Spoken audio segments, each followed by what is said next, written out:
Good afternoon. My name is John Ruskay. I'm the Chief Executive Officer and Executive Vice President of New York UJA Federation, and delighted to have been asked to moderate this session on the Jewish world and the global economic crisis. The description of the session has a series of questions, which I will repeat at the moment, or state. How has the global economic crisis affected the wealth of the Jewish people? Has it impaired the capacities to maintain community life, education systems, and other necessary initiatives? Has the Jewish world prepared itself for the economic crisis, and how should the Jewish leadership cope with it? Has Jewish philanthropy been harmed in the long term, and has the fundamental Jewish value of Kol Yisrael Arivim, of Israel is responsible one for another, found expression during these tough times? In this regard, what is the role of the Israeli government, as well as the Israeli public? And does this crisis have political implications such as on the political strength of American Jewry, or in reviving and reinforcing anti-Semitism? A modest agenda, to be sure. And obviously, this is a, do I need to be rewired? This is an agenda which the global crisis is multifaceted, with huge implications, both short-term and long-term. Prior to becoming in my present position at UJ Federation, one of the things I did previously, I was the education director at the 92nd Street Y in New York, a large cultural institution. I'm not the most halachic person possibly in the room, but I always had a notion that there should be no more than 3 on a panel. We have the fortune of 7 of us having been asked to speak. I, as the moderator, will step out and wait for the end. If it hasn't been said, I'll try to add a few words at the very end. We have 6 wonderful people. Given the multifaceted nature of this agenda, I wrote to each of the panelists and asked them if they would try to focus their remarks in the following way.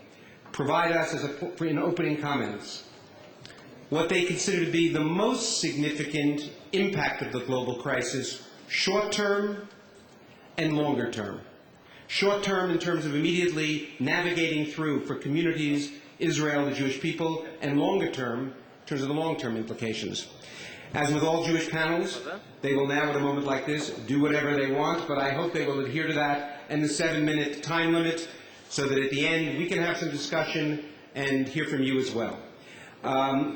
Given the length, I'll introduce our first speaker just very briefly, brief introductions, I'll sit down, and then I'll introduce each, because I don't think, I sat in some sessions before with a lot of speakers, and by the 4th speaker someone said, who's that? Where do they come from? So I'll just do a brief introduction, their name and where they're at right before. Our first speaker is the chairman of the Israeli Presidential Conference of 2009, the editor-in-chief of U.S. News and World Report, a person that wears many kippot in the Jewish world, including a former president of the Conference of Presidents of major Jewish organizations, Mort Zuckerman.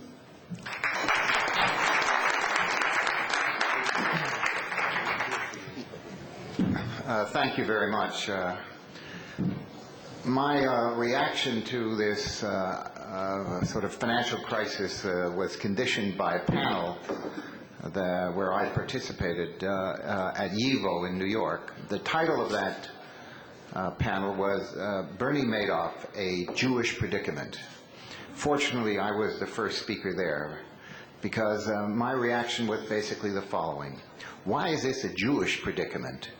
Madoff is somebody who did something. He happens to be a sociopath, and I'm sure we have our share of sociopaths, but what he did was completely contrary to Jewish values and Jewish traditions. Now he was accused of being involved in a Ponzi scheme. To the best of my recollection, having checked it out quite recently, Ponzi was Italian, not Jewish. And by the way, it doesn't mean that every Italian is involved in a fraud.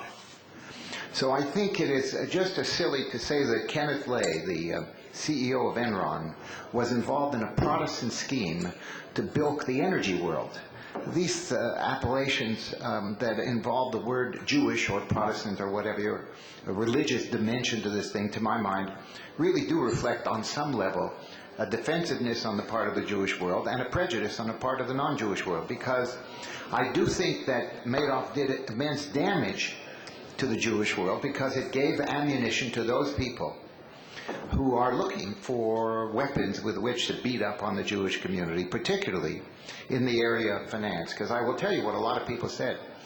The Jews are so hungry and so difficult about money that they're willing even to cheat their own, because this was seen as somebody who really defrauded a whole host of Jewish charities, never mind Jewish investors.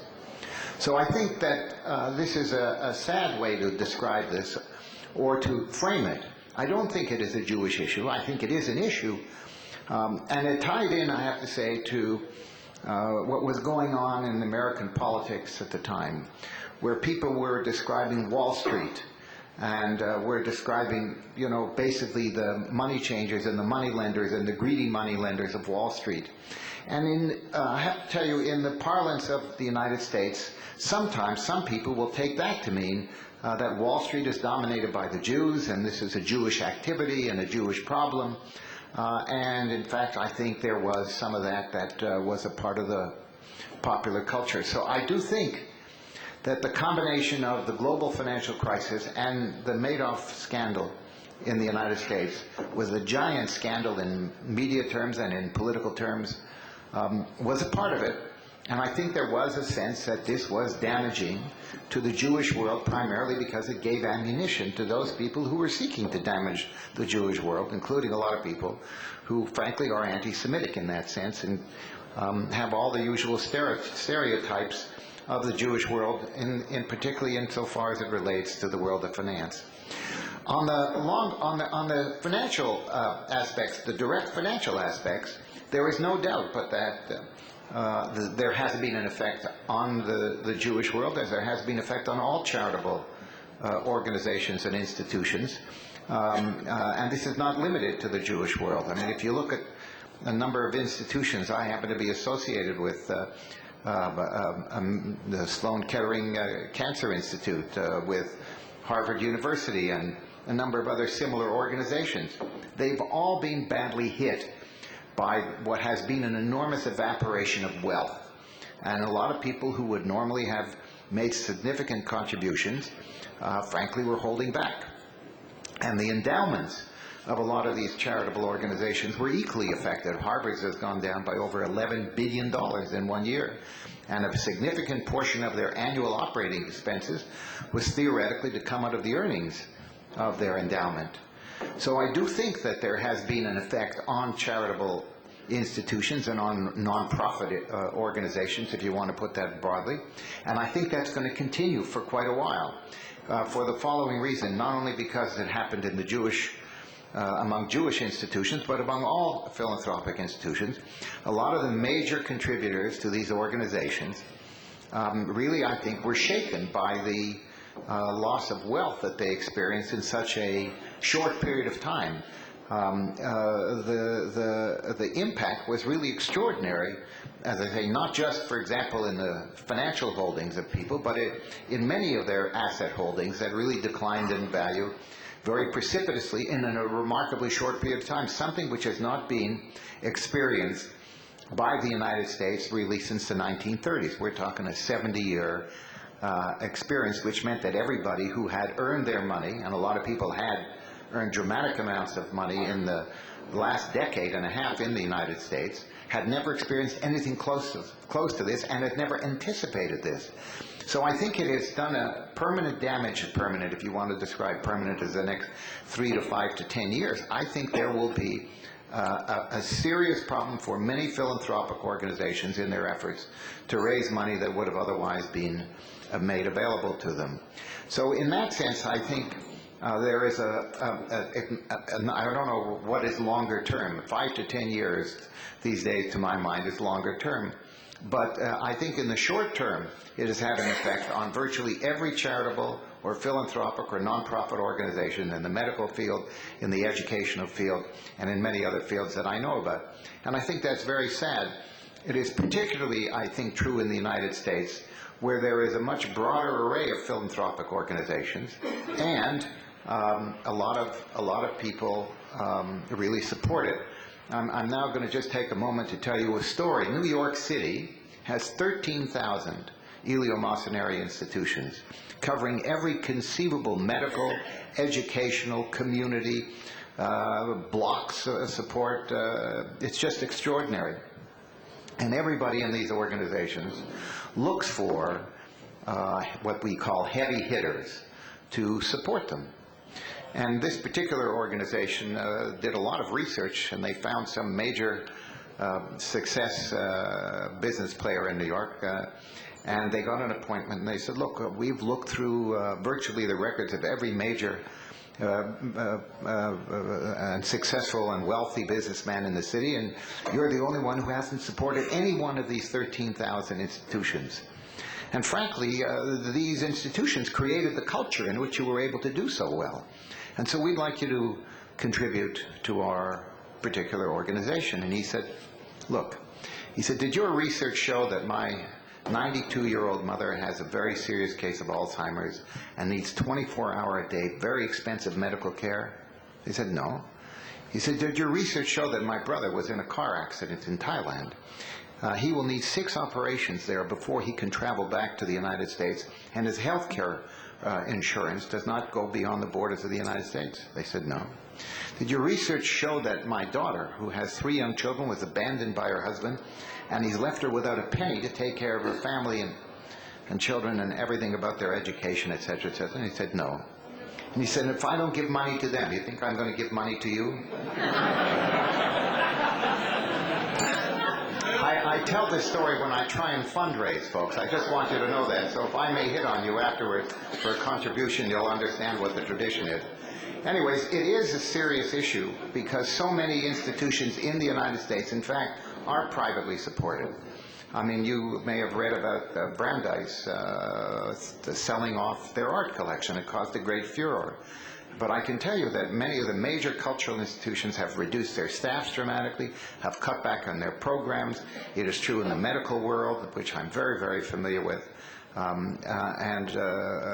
know, Harvard, for example, which was building a huge science center across the river in Alston, stopped it in the middle of construction, and they're in effect going to close off the construction at the ground level and wait because it was $1 billion program, and they simply felt they didn't have the wealth. So it's going to have an effect. And I don't know how long it'll last because I don't know how stable the sort of the indices of wealth will be. I happen to be somewhat pessimistic about these matters, at least for the next several years. So who can predict over any kind of period of time? But there's no doubt that it's going to have an effect for the next 3 to 5 years, certainly in the world of charity. And that, I think, is a very real cost that has come out of this. Thank you all very much.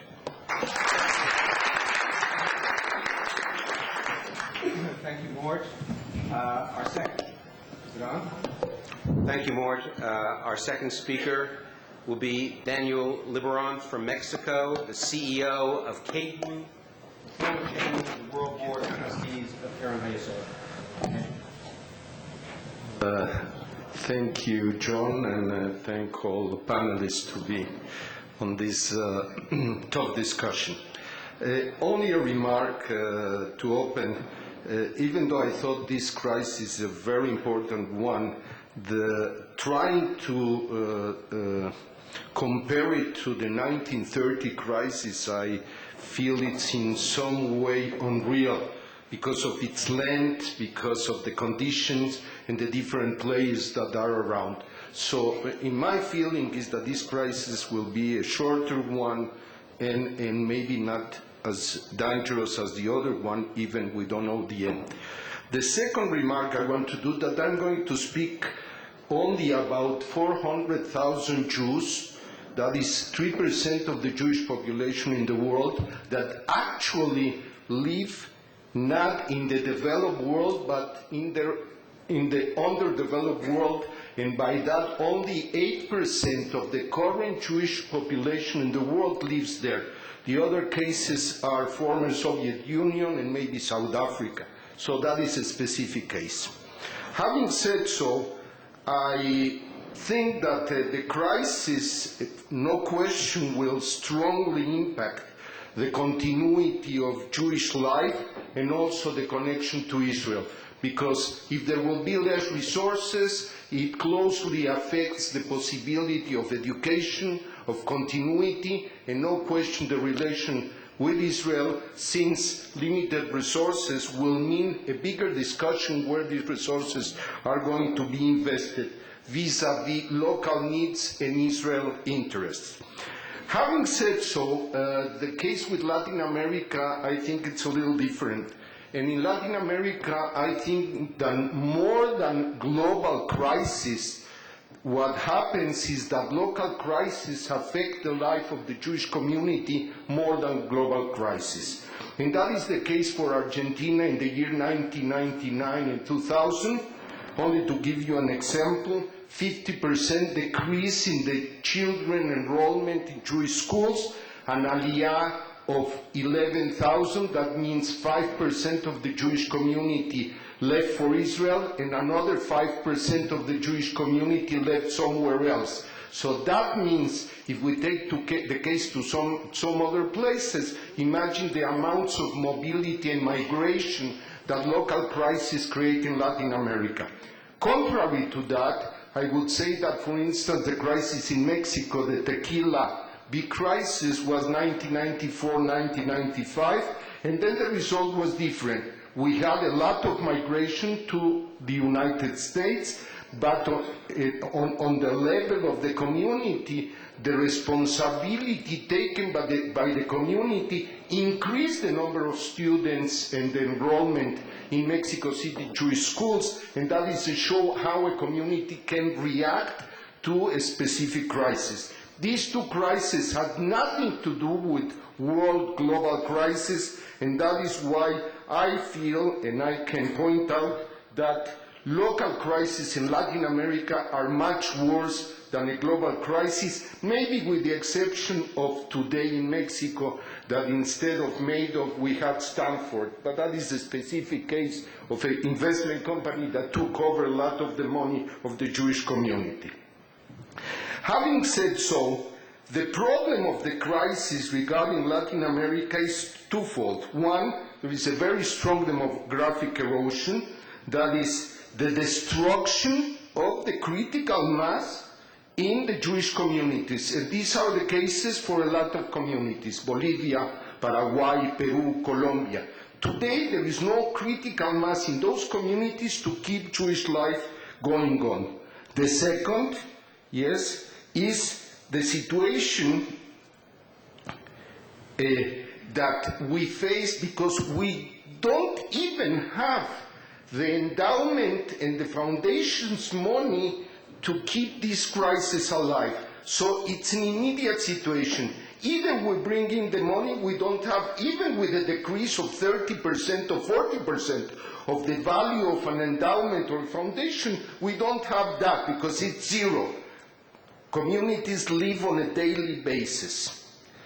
Okay, so in that respect, what has happened is that Latin America has created what I feel is a kind of Jews that can be called transnational.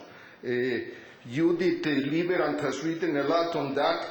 People that used to live in Latin America, today live in the United States, in Europe, or they live somewhere else and they don't live in their own community. There has been an increase in certain people from one community to the other, the growth of Costa Rica or Panama because of the migration from Venezuela. The really worrying thing about what happened in Latin America is vis-à-vis the geopolitics of the Jewish world, it has changed a lot. Because as in 1947, the Latin American states with the influence of Jews living in these states had a very instrumental power regarding the vote of the vote of November regarding the establishment of the State of Israel. Today, there is no way that Jews, because they are not living there anymore, will influence this situation in their own communities, and it's empty of the possibility to affect geopolicy regarding Israel or even questions like anti-Semitism and other questions that are related to the Jewish world.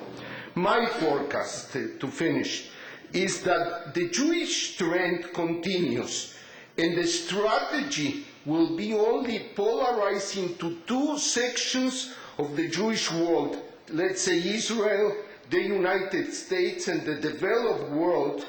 I feel that the situation in our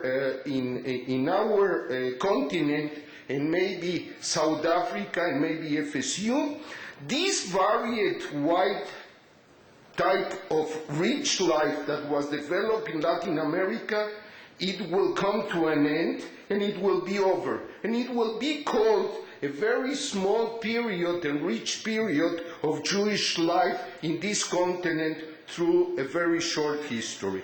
I'm worried that this is what is going to happen, and I think I addressed the effects of local more than global crises that affect our communities.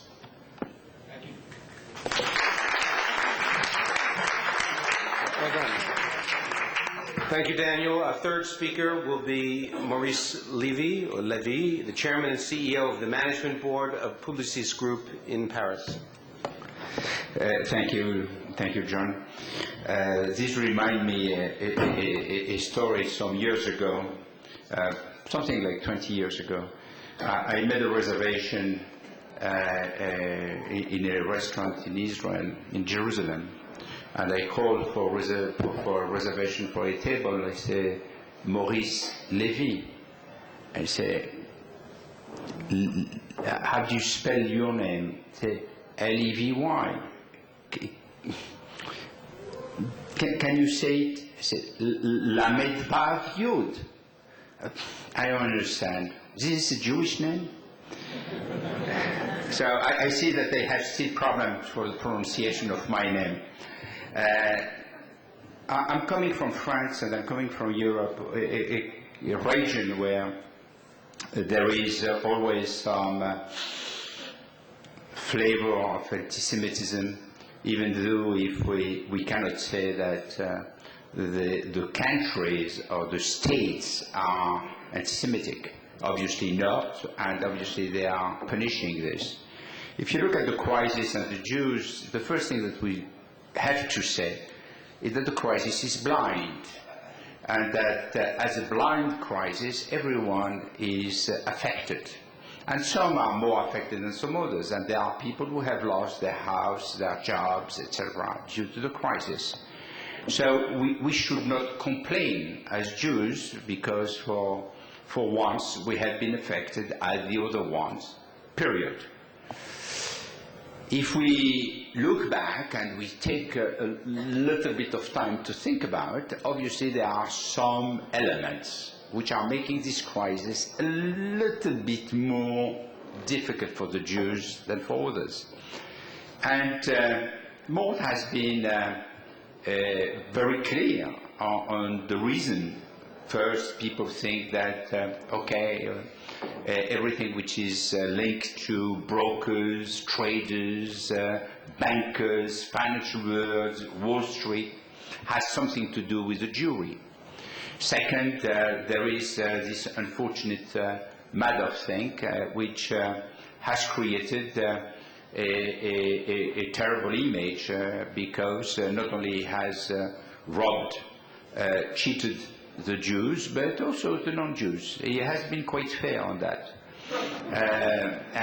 But there is a clear, strong, negative image against the Jews. So, on the short term, the consequence and the risk is clearly that some associations, some organizations, which are philanthropists, which are very important for the tissue of the Jews in the world may be more affected and may be very short in terms of money. They have to cut programs, they have to cut their employees, they have to cut a lot of expenses, and they cannot support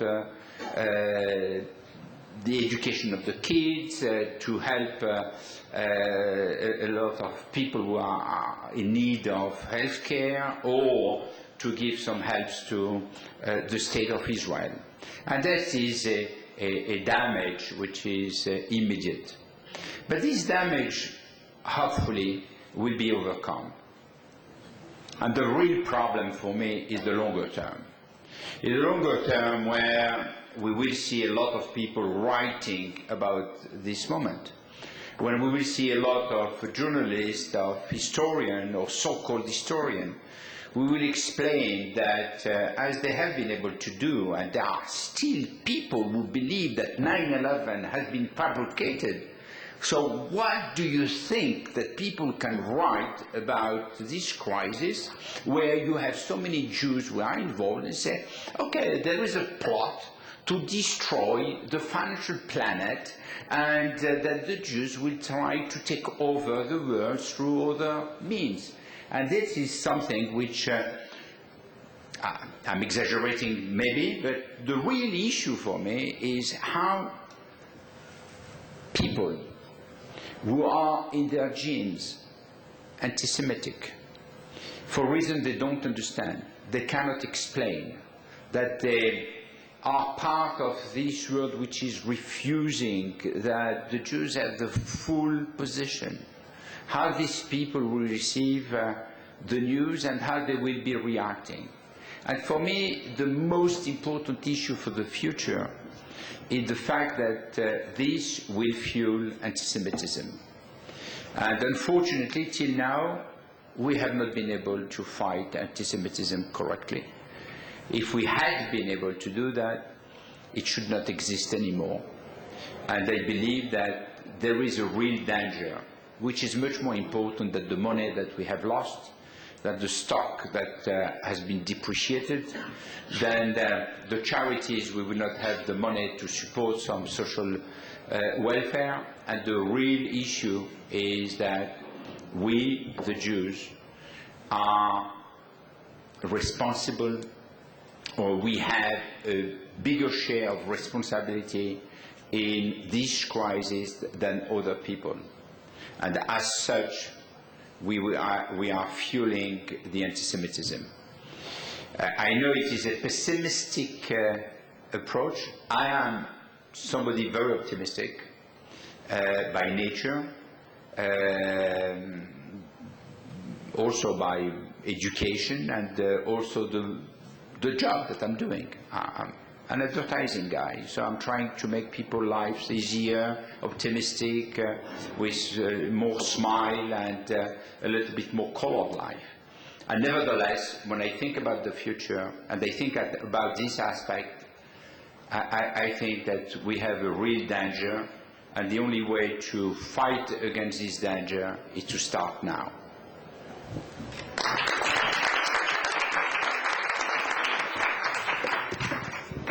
Thank you, Maurice. Our fourth speaker, another favorite person from New York, the immediate past chair of the Board of Governors of the Jewish Agency, Carol Solomon.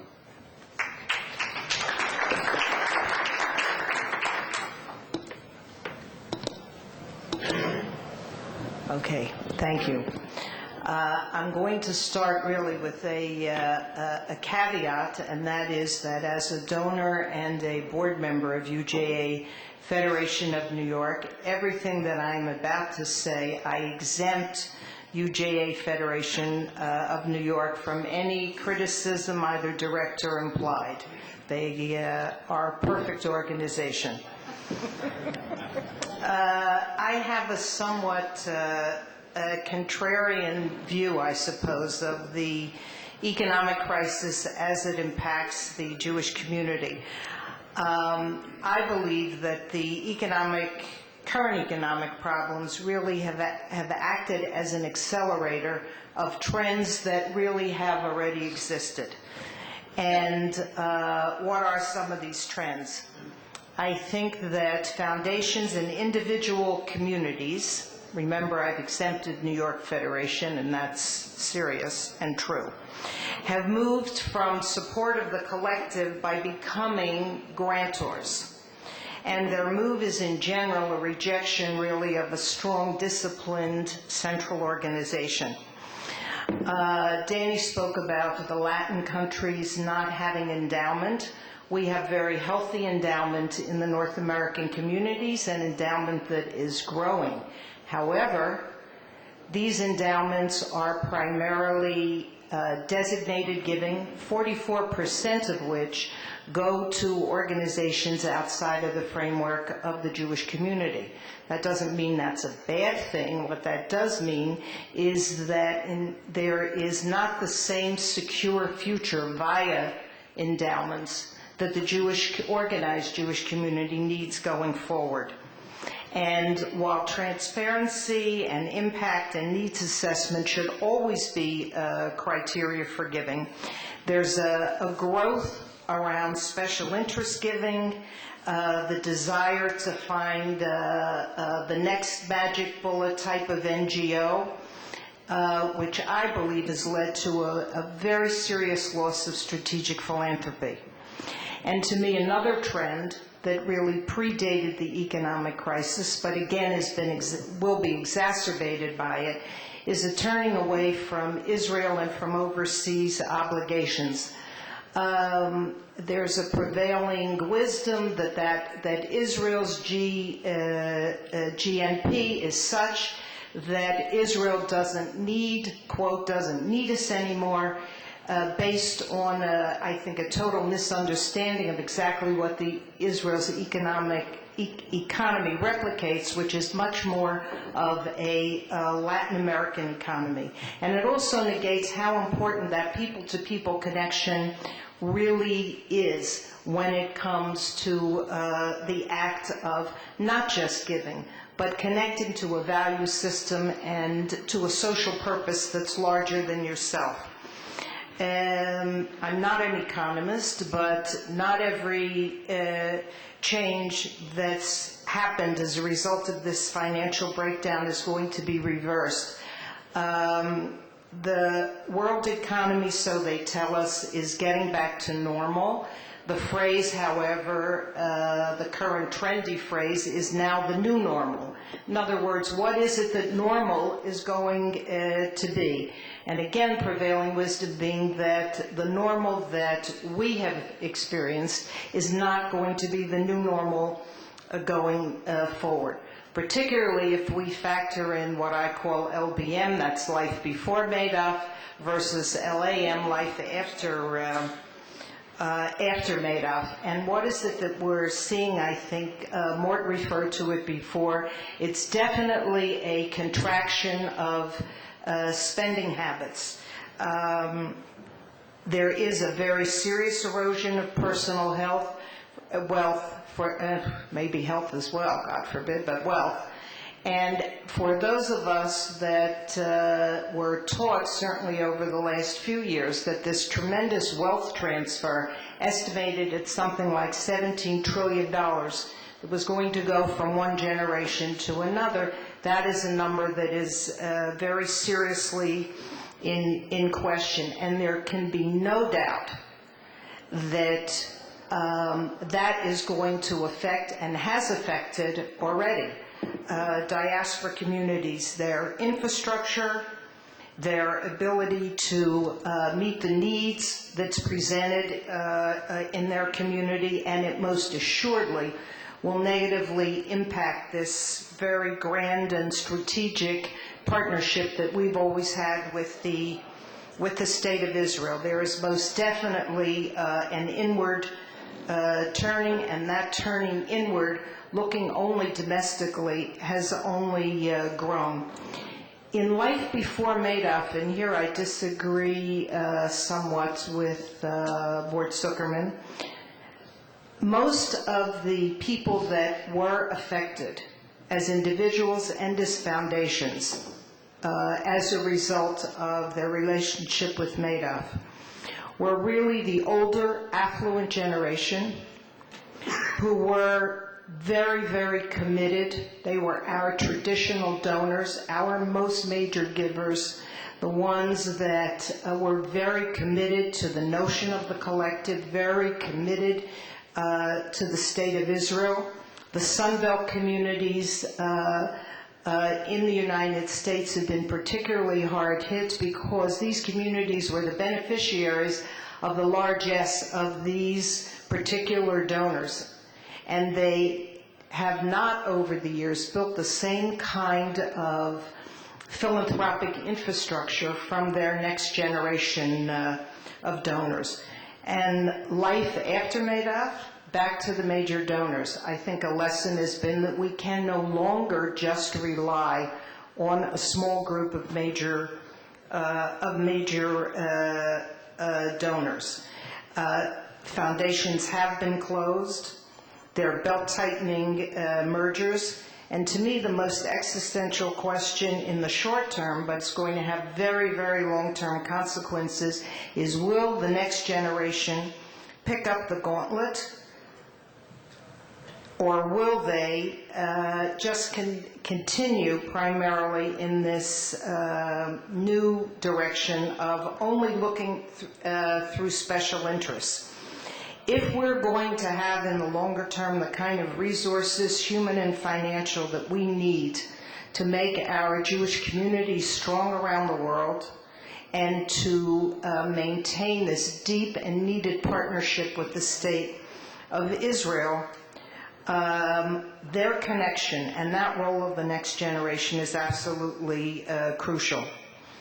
Therefore, I think we need to concentrate on identity building and a sense of peoplehood, day schools, transformative experiences, whether it's Birthright, Massa High School in Israel, absolutely vital. I think we've been negligent in our outreach to intermarrieds. We've been more judgmental than we've been inclusive. And I think that organizations, sadly, and many of our communities are in the process of doing this, will have to learn to do more with less. They have to be much more cognizant of their priorities and marry those priorities to the budget realities that they're going to have to face. I think there will be more looking perhaps for strategic partners and a concentration really on deliverables. I'm hoping that this will allow us to open the door or reopen the door to the added value of lay leadership, which has been seriously marginalized of late, at least in the national system in the United States. And bring power back to the center. I believe that too much going it alone is only going to make matters worse. I think we need better communal cooperation, shared research, marketing, centralized planning, and much less of the Chinese menu that we have today, where I think priorities have gotten absolutely lost in this insane multiplicity of choices. And our current administration in Washington is at the moment considering a change in the charitable deduction, which will have enormous impact. And when I hear the chairman of the Budget Office of the United States say, well, it only affects 1% of the population, however, that 1% of the population are the very people that are really supporting the medical institutions, the cultural institutions, and certainly our Jewish world. I will close as John is tapping at me by saying, I can't remember who last night, it was Tony Blair who talked about the Chinese word for crisis and opportunity being the same. I think this crisis does present an opportunity particularly to engage this next generation, also to re-engage with smaller donors. I'm going to be very pragmatic here. Smaller donors can be reached by direct mail. It's extraordinary. We saw the statistics in the media presentation today, the plenary, about the extraordinary value of social networking sites. I think the organized community has been much too slow to recognize their value, and I think the statistic that we saw in that presentation was John McCain raised $11 million over the course of his campaign, or whatever it was, and Obama raised $50+ million in 29 days only through social networking sites. That's our future. I would say in closing, we need to very much to repair the disconnect from assuming responsibility one for the other. We've got our work cut out for us, regardless of the speed and the extent of the economic recovery. Thank you. With the implications of the decline in philanthropy on Israel nonprofit organizations and social services. But since I expected my students to follow my instructions, so I changed my talk in order to follow the instructions of the moderator, and to talk about the Jewish world in the global economic crisis in the short term and in the long term. Actually, the distinction between the short term and the long term reminds me some of the Maslow hierarchy of needs when we are talking about the basic needs of survival, that's the physiological and the security, until we reach the self-fulfillment and self-actualization. That's what we can differ between the short term and the long term, and I think that the speaker before me reminds some of my point that I want to make here, but that's because I prefer to be the first presenter and not the fourth or the fifth, but I think it's just reinforcement what you said. Also, I heard I'm not sure he's right, but I think I heard it from a broker in the Wall Street. He said to me sometimes, and I don't agree with him, that money is not everything, is the only thing. But I don't believe that money is the only thing, but I think that the crisis now is about money and about resources. So, in the short term, to be very precise, I think there is undermining of the financial infrastructure of the Jewish institutions.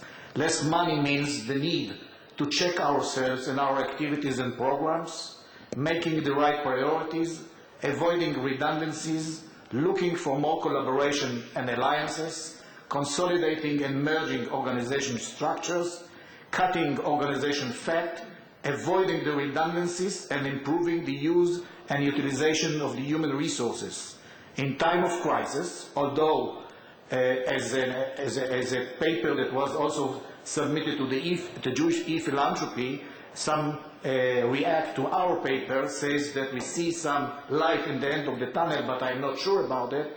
But in times of crisis, there is no choice but to be more efficient, to save and cut the butter or the so-called luxury activities in the short run until the storm is behind us. So the first thing that we have to deal with is about our physiological and security needs, and for that we have to trim in our fat, on our organization fat, and to avoid all the things that I mentioned before. And I just want to make another point is that some argue that this crisis, and I'm sure that this is economic and financial, but we have to add another aspect to this crisis. To some kind, or to some extent, it's also a psychological crisis, and there is, under the term psychological crisis, people are looking actually to make their organization more efficient, and even claim those who get the money from them to be more efficient, and to cut, and to save, and to be more efficient. And crisis, we have to remember in the end of this paragraph, is not only a risk, is also an opportunity. And for that we have to think in terms to be positive in terms of the crisis as an opportunity for the future. As to the long term, he said that the moderator instructed us for one point, but this point is actually divided into 4 minor.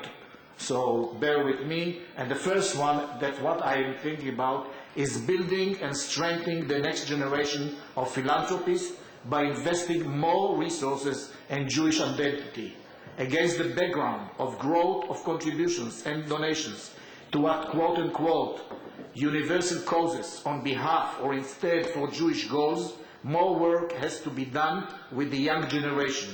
Unfortunately, at least according to my data, less money is coming now to Israel, although most of the philanthropic money in Israel is imported. Israel is the biggest importer of money that comes from the States and abroad. About 67 to 70% of the Israeli philanthropy, or the Jewish Israel philanthropy, is coming from abroad, but I have the feeling that less money is coming, and for that we have to work harder with the young generation, the next generation of philanthropists. Secondly, easing the negotiations with the governmental agencies and removing bureaucratic barriers in order to enable Jewish philanthropists to fulfill their dreams, goals, and goodwill to contribute to the Jewish people and the State of Israel. Too much bureaucracy and red tape is between the donors and contribution to the Israeli governmental agencies, which doesn't allow a smooth negotiation between the parties that are involved in the philanthropic activity.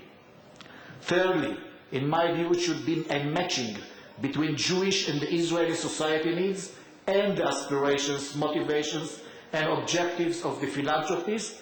More empathy is needed, sensitivity, and listening to each other.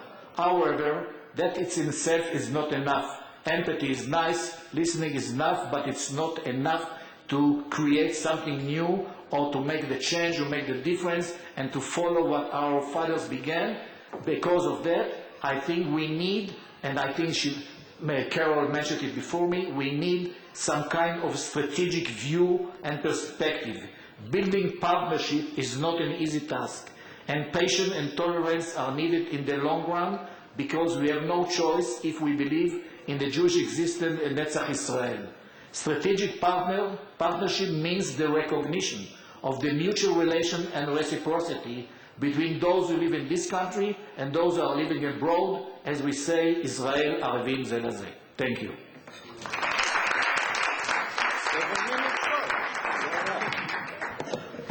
Gets a high grade for time management. Toda rabah. We got 2 minutes less. Real close. Our sixth speaker will be Richard Marker, the founder and director of the Marker Goldsmith Philanthropy Advisors, and a senior fellow in philanthropy at NYU's George Hyman Center for Philanthropy.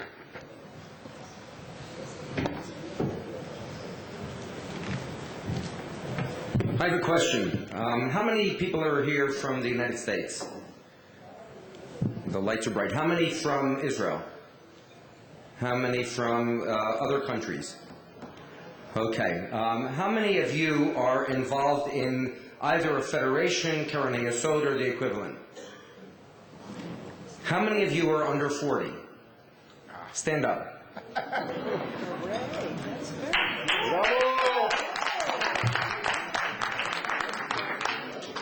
So here's what I want to say.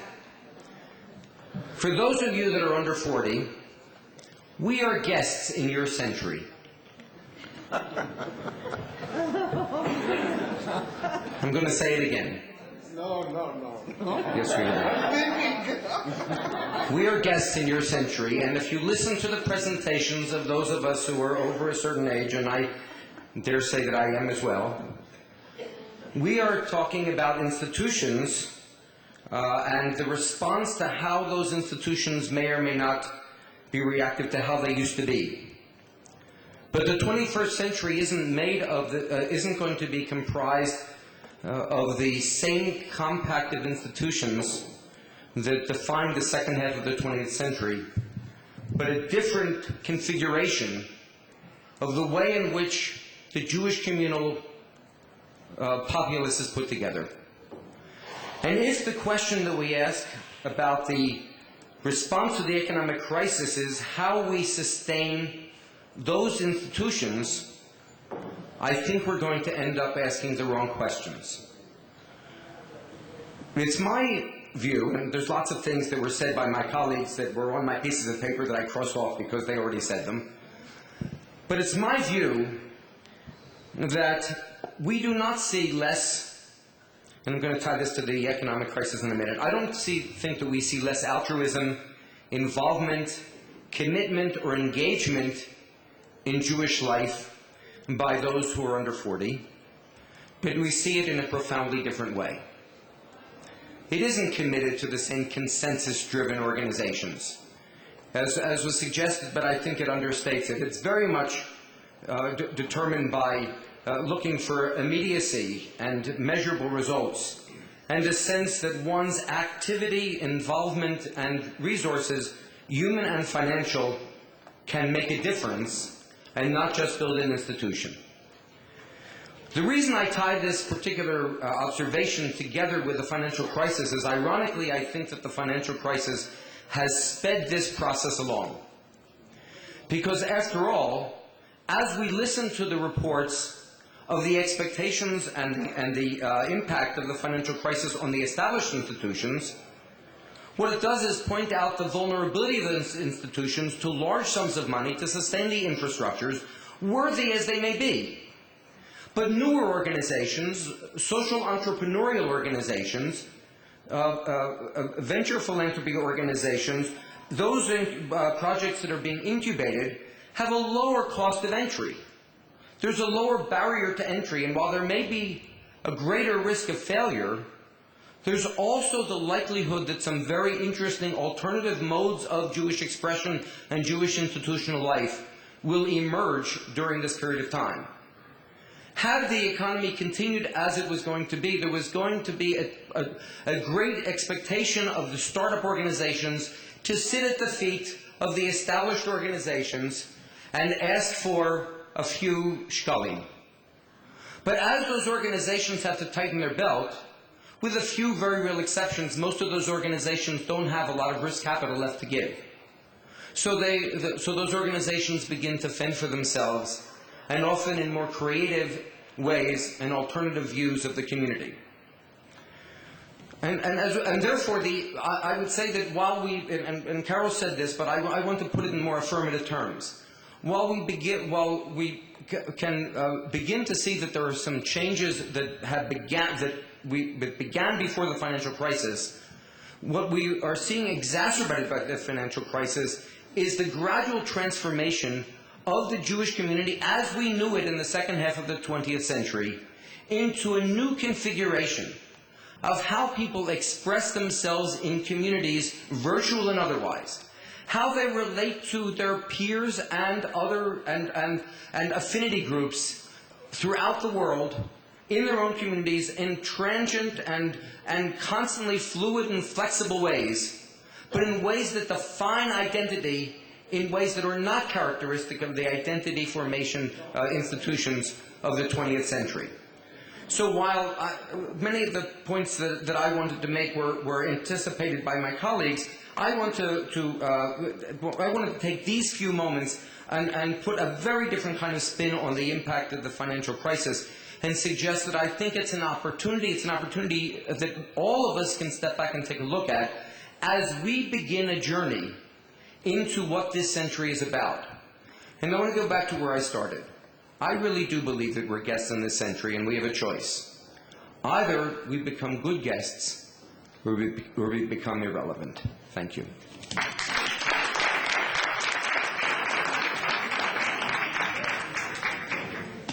There is more to say on all of these things. I want to first of all thank the panelists. I'd like to add just a couple of words of comment, if I may, and then we'll, if time permits and if your strength, this is sort of cocktail or schmooze hour. First, I want to remind everyone from New York, not from New York, a little reality from New York.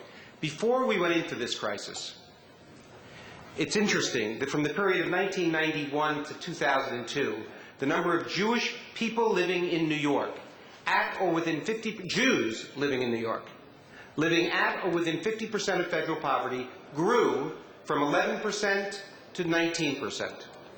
This is during the period when the financial winds were at our back. Ditto, I want to raise the question that during the period when the financial winds were at our back, the issue of the affordability of Jewish life, particularly for those in the middle class and upper middle class, was becoming tighter and tighter. On the one hand, I think that's obviously going to be exacerbated, as are many other things. So I want to simply say, particularly to my last colleague who just spoke, we haven't actually explored the issue of values. That's a subject elsewhere. I think in a certain way, I actually think Jewish tradition has something powerful to say about the relationship of the individual to the collective. I remind many of you that in Europe, wouldn't work in Manhattan, you couldn't build your home higher than the synagogue. There was some notion of individual and collective. So when I hear my colleagues talking about entrepreneurial and individual and what they're going to do for themselves, and I support that, New York invests in many of those startups.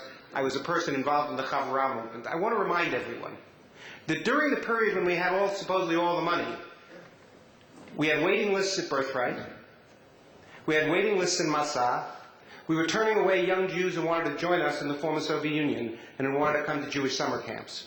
So the individual I say to those who we are, good point, maybe guess, to those in their 40s.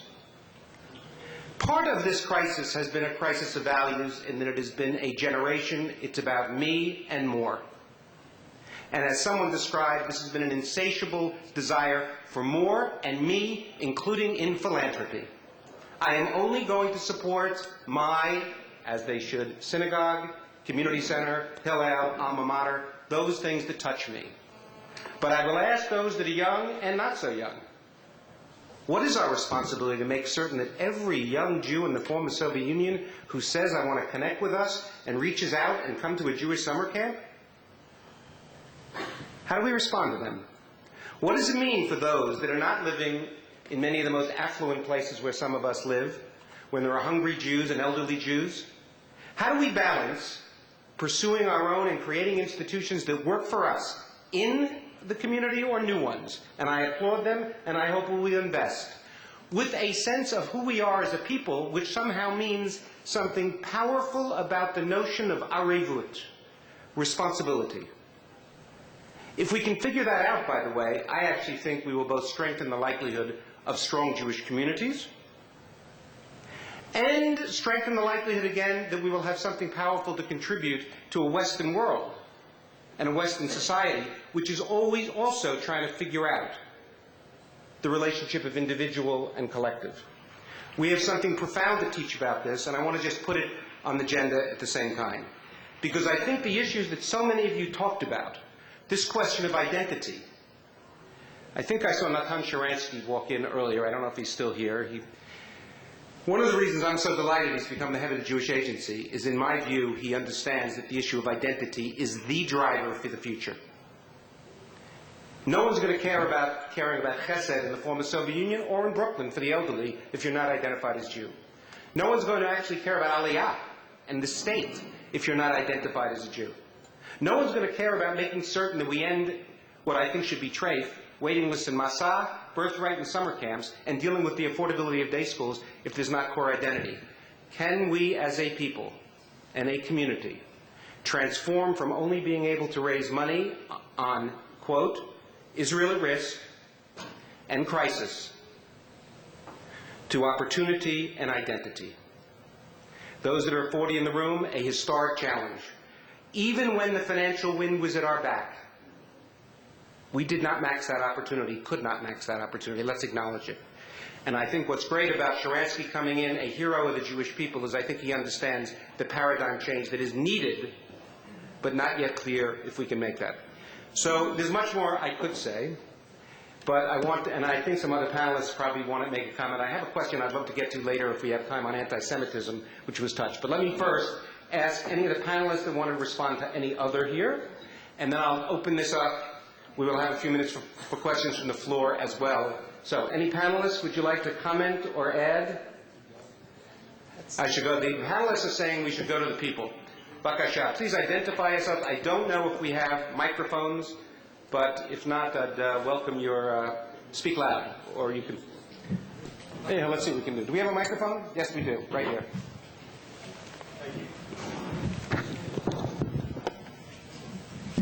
Sam Solomon.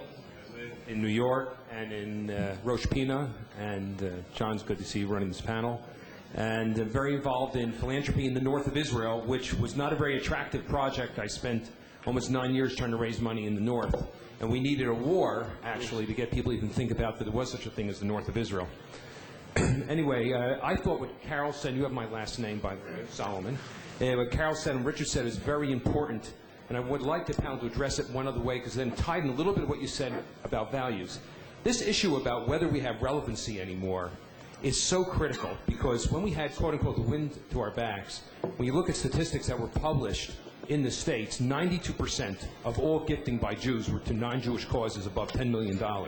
So if you take someone like Geffen gave $300 million, as you know, to a medical center, or Stephen Schwarzman, I don't know how much money he gives to UJA, but he definitely had no problem giving $100 million to the public library, because that's where he saw himself. So we had an issue with relevancy for a really long period of time in terms of Jewish causes. So I'd like you to, because I think it was brought up by Richard and was brought up by Carol, I really would like the panel one more time just to address this relevancy issue, especially as we talk about ourselves as guests in the next century. Let me just, excellent point. There are a couple of, let me take a couple of comments or questions, they should be, and then I'll ask the panel to take the last few minutes and comment. So why don't we pass the microphone right to this woman in the second row, who I just saw raise her hands, and then we'll switch across to the other side. But please stand up and introduce yourself. Thank you. Karma Feinstein-Cohen. I'm sorry, I didn't hear. Karma Feinstein-Cohen. Welcome. Originally from New Jersey. My parents made Aliyah when I was 12. Great. A question for the panel. We've seen a very serious decrease in activity that's generated from, I would say, the national institutions. Many things are happening in the field. And this isn't a cynical question, but a true question. Is there a possibility that since we've become so client-oriented as opposed to Zionist agenda-oriented, that we are losing people, that when we came from Israel and we came with clear messages, and I humbly believe that clear messages resonate very well, that we've come out with, you're the client, you will decide how you will like us to bring Israel to you, that we've lost a lot of the support. I feel that out there, people are waiting for us to say, Zionism, Israel, do it the way, it used to be done in the past. So that's a question to my friends in the panel. Thank you. Yes. Can someone walk this around here? Yes. Hi, my name is Nina Bruder. I'm from New York. I'm the director of Bikurim, an incubator for new Jewish ideas, which helps launch startup organizations in the Jewish nonprofit world. I want to suggest, on the question of identity, John, you say there's a waiting list for Masa, there's a waiting list for Birthright, there's a waiting list for summer camps. That's an expression of people wanting to connect Jewishly. And these are venues and vehicles that reach them and that resonate with them. I want to suggest that some of the other new organizations on the scene offer the same for people who want Jewish expression and haven't found a vehicle that fits where their thinking is and where their sensibilities and where their interests and excitements are. So the startup organizations, I will say, as a concern to me, are not so much oriented toward human service delivery. I wonder about that also. We don't get applications for elder care. We don't get applications for direct service. But people are yearning for Jewish expression that match where they're at and who they are in the world. I don't think that there's the disconnect in terms of yearning. I think it's about expression in vehicles. Two more, and then we're going to turn to the panel. Two more, and we'll turn to the panel, so maybe three more. We'll do it quickly. oren4 from Hungary. I come from a country where the loudness of heavy anti-Semites is dramatically growing. And I think such a conference is a very good opportunity to change ideas, how to fight against. And I ask Maurice, you mentioned that we have to, I say, continue, you said start, to fight against. Of course, we have ideas how to make it, but what is your suggestion? How to start it, how to continue? That's a good question. We'll get us back there. Just pass the microphone right behind you. I see some. Ronit. Ronit Olev, J. Gurus. I want to say that I don't think it's about identity. I think that using identity, we try to impose again, unfortunately, our language. And I completely agree with Richard and Carol.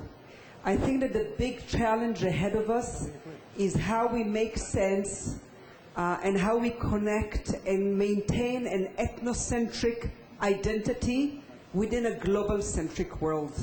And what is driven the younger generation is completely different. They are very much invested in Tikkun Olam. So when we meet them and how we bring them along to our world, and I'll be very happy to hear what you have to say about this. Last question, and then we're going to go down the start of my right, and we'll come right down. If you would like to add. Yes, last comment. Hello. Hi, Charles Levinson, Wall Street Journal. Two quick questions. First of all, there was one question in the introduction to the speech that wasn't addressed, and that was the impact of the crisis on the political clout of American Jewry, sort of the political angle. And then also, there were very few specifics in terms of what actually isn't getting funded. You know, can you guys point to whether specific projects or I don't know what, but sort of specific concrete examples of what's gone unfunded or has suffered as a result of the crisis? Okay, good question. Richard, you want to? I thought we'd start right at my right and come right down, whoever would like. People will add, this says, people will comment as we come right down the road. Okay. Okay, answer what you can or comment. Me first? Yes. Okay. All right. Terrific questions. And obviously, we were asked to address one issue. So I just want to point out that I decided to focus on one particular challenge. I wanted to comment on something I had in my notes, but I didn't say because I tried to stick to one thing, and that is, if you look at the assessment of funding in the Jewish world and outside the Jewish world at this particular time in history, and if you look at how people respond to disasters and recessions in general, there is an upsurge in compassion funding across the board. Every single review that you look at funding trends shows that there's an upsurge in compassion funding, and whatever funding is taking place right now, we have seen that as well. The challenge for us right now to talk to human service questions is how long will that compassion funding continue? Will people revert to the kinds of priorities that they had before the financial crunch, or will in fact we find that there is a new commitment to responding to human service needs in whatever institutional structure it may be? So that's the first of one comment I wanted to make. The second comment, very briefly, is I don't want to engage in back and forth in terms of what I said and an understanding of it. I mean, it's a much larger discussion, and you understand that we just give bullet points in these kinds of comments. I do want to say something else that emerged from some of the comments in the questions. We are actually seeing an emerging reconfiguration of the relationship of private philanthropy to public funding than we had seen for a while. If we want to look at how human services are going to be taken care of, as we look into the future, what we have begun to see in the United States is the limitation of the ability of private funding to take care of human services, and therefore the increasing demand looking forward for public support. Ironically, as we look outside the United States, the inverse is true. People have seen the inability of public funding to provide for human services and the increasing demand on private giving to make up the differential. In any case, in both situations, what it means is that we're looking forward, we're going to begin to see a different compact between the private and the public sector in terms of responding to human service needs. I don't think the picture is fully written yet. That's enough for now. Mort? Yeah, I'd like to sort of focus in on one particular subject that I am going to be fairly passionate about, and that is that the kind of anti-Semitism that was directed against individuals has been transformed, and more and increasingly so, it is directed against the collective Jew, which is Israel. And there is a similarity in the sense that Israel is held to a standard that other countries are not held to. Israel is criticized in ways that other countries are not criticized. This whole really disgusting episode with the Goldstone report is an example of something that is really astonishing. No other country in the world has been subjected to that kind of review. And part of the transformation of the image of Israel has come about, frankly, from television. Now, prior to 1967, Israel was seen as sort of that plucky little country that has sort of transformed the land in the last several decades, and after that was seen as sort of the regional power that was really beating up on the Palestinians. What the facts were didn't seem to matter. The images changed, and this has really had a major effect on Israel. So I find, frankly, now in particular, where the trade union Congress in England is now calling for a boycott of purchasing of Israeli goods, and there are similar manifestations all over Europe and in the United States, something which I had not imagined I would ever see again. There is a level of anti-Semitism on the college campuses in America that is really astounding, and it's directed against Israel. And you have it sort of pervading the popular culture to a degree that has not really been typical of the past, which is the delegitimization of Israel. So if there is something that I think is absolutely essential to the continuity of the Jewish world in the broadest sense of that term, to my mind it is to make sure and ensure of the success of Israel. And I don't know, I don't see the kind of identification in that context that I had hoped I would see in many ways. The program that has, to my mind, been a wonderful program, which is Birthright, is the kind of program that, in my judgment, should never be short of funding, because it really does help younger people identify with what Israel is about, and has had a marvelous effect on those who have participated in it. So the one thing that I would ask all of you here, and I can't imagine that this is a group that isn't really concerned about Israel, because otherwise you wouldn't be here, is to just to keep this in mind. I don't want to get into all other aspects of what's been said, but if there's one thing that I think we ought to do, whatever we can, is to really make sure that Israel is supported politically, economically, culturally, and philanthropically, because it is going to be the absolute core of the future of the Jewish people. And with that little plea, I'll turn on.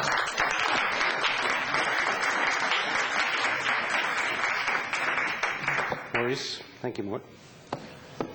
I would like to say that I can't agree more with Mort, and I think that there is a new word for anti-Semitism, which is anti-Zionism, which is more acceptable in intellectual circles, in media, and in many other social circles. So it is much more acceptable to say I don't like Zionism rather than to say I don't like Jews.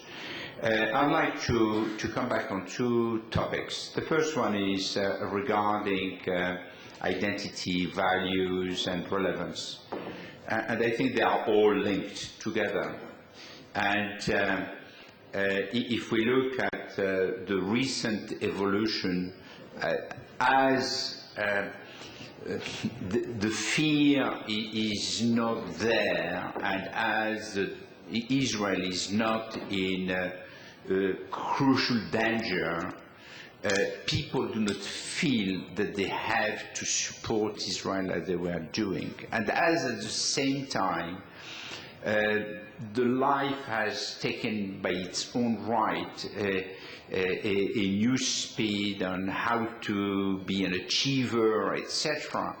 There has been a distance which has grown between the values of the Jews, which have been our secular values, and the values in today's world. And I think that this is creating a problem which is then leading to identity, who am I, where I'm coming from, what is my destiny, to the moral values, and there is one point on which I have a different point of view. I will come back to this. And the last thing is obviously the relevance of our charitable organization and how they are asking the money and for what. Regarding anti-Semitism, there is a situation which is today very worrying. And if we are expecting, and that is maybe the only point on which I will slightly disagree with you, is that we are expecting a lot from Israel, because also Israel has put the standard very high. Israel is held for values which are higher than the normal values of a country. And this has been the propaganda of Israel and the reality of the country. And Israel has achieved things that other countries have not. Much faster and with a very high level of values. So people are used to that and they can't expect Israel to behave as a normal country. And we can't expect Israel to behave as a normal country. And this is maybe too bad, but this is what people are expecting.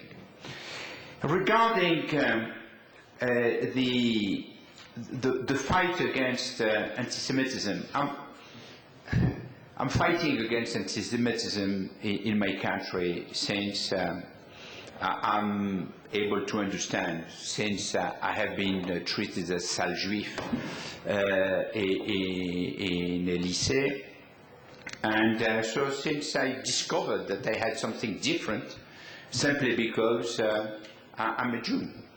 And there is no good recipe, and what we have done in France is not perfect, by far, because anti-Semitism is still there, and it has changed because of the Muslim and the new immigrant, but it is there.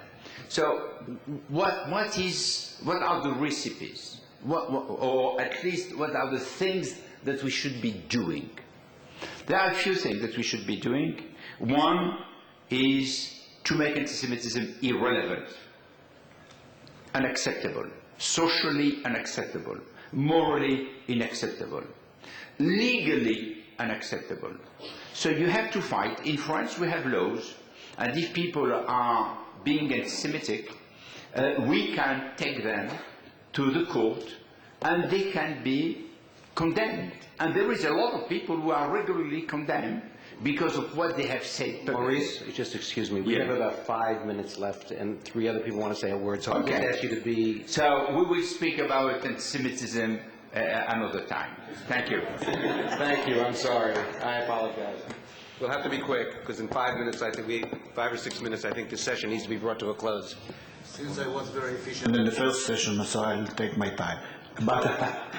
But since I'm only the only Israeli member in this panel and above 40, I want to talk a little bit about the Israeli crisis, because we face not only a crisis in the US or France, but I am talking about the social services and the crisis of the non-profits, and we have to bear in mind that 80% of the revenues of the non-profits in Israel is coming from philanthropy. 51% is coming from the government, 29% is coming from self-revenue and self-generating programs, which means 80% coming from philanthropy, and now we are facing a crisis that means 30 or 35% less.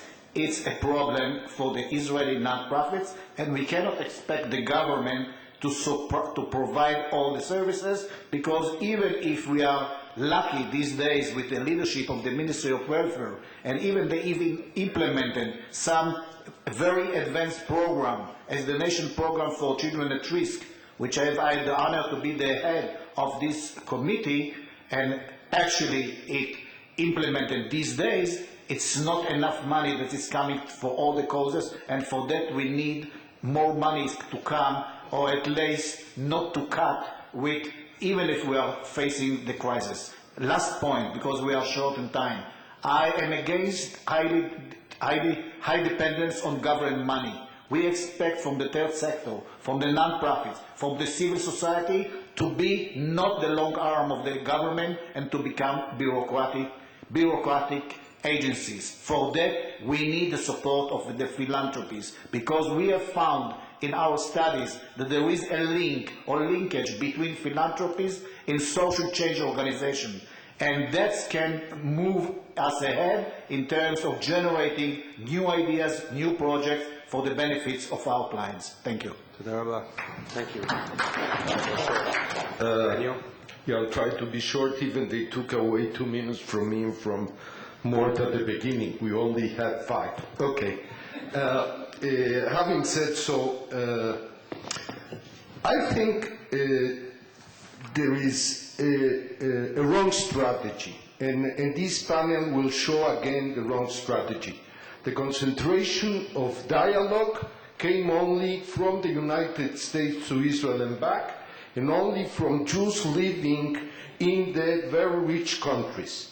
Second, I think this concentration, the way the geopolitical situation, that the way the world is going, with 200 votes for every decision will make a difference, because at the end, Israel will only be relying on the veto of the United States for any policy decision that they will have in the future, and the rest is forgotten. Forgotten because there won't be any Jewish life there, and I think it's a mistake, like Durban or like many other things that are happening, and I don't want to go into the Goldstone report, that even that puts a pressure both on Israel, on Jewish life, and by forgetting life everywhere else, I think we're doing a mistake. Third, even though Hillel touched the issue of Israel, I found a very strange feeling.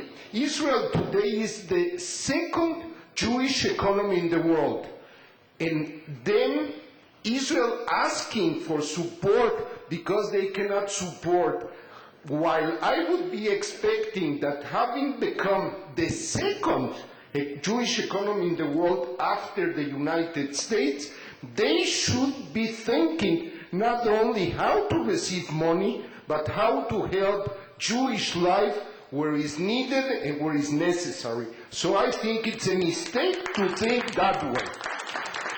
Third, and going back, what I'm speaking, it's not 2 points of view. I think what we're missing is how to try to build the collective.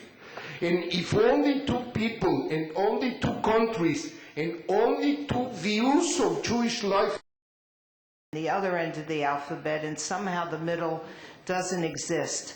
I don't believe that there is mutual exclusivity between the establishment, which somehow comes across as an epithet instead of something we should be proud of. It's very interesting to me, but as Richard said, maybe I'm a product of the wrong century. You can have social entrepreneurship that is both value-based, and when I look at something like Limud, and I hope everyone in this room is familiar with it, and if not, you should be. It's an outstanding program, but it comes really in an entrepreneurial way, but is supported primarily by established institutions that recognized its value. And since I'm very involved as well in an organization that has been described in various ways, not the least of which bloated Bolshevik organization, which shows very sadly a lack of understanding of all the enormous changes that have taken place. But this, quote, Bolshevik establishment organization, believe it or not, is number 5 of nonprofits on YouTube. So what does that say? Obviously, there is a younger generation out there that once they understand and get some level of connection to the established organizations, find a relevancy that is, to John's point, really value-based.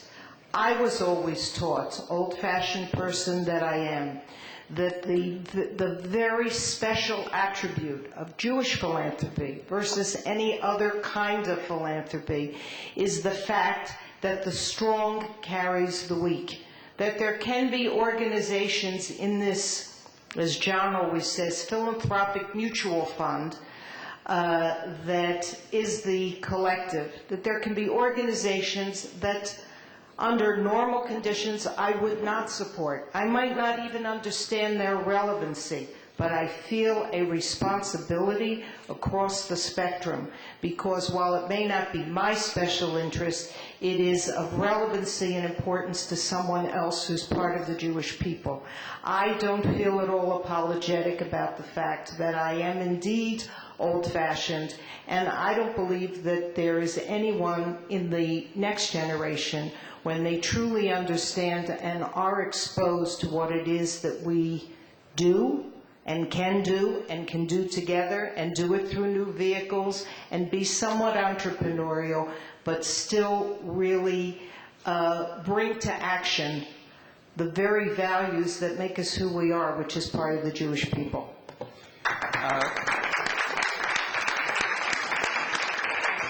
I will just simply say that for me, this forum reflects many things. A lot's been said. One of them is, if we think about it, the global crisis, economic crisis, is significant, but the issues that really were surfaced here, the new and old anti-Semitism, securing Israel, strengthening Jewish identity, living in the most open, free society where Jews have ever lived, what does it mean to create Jewish life which will be sufficiently relevant, lead to Jewish commitment and philanthropy, etc.?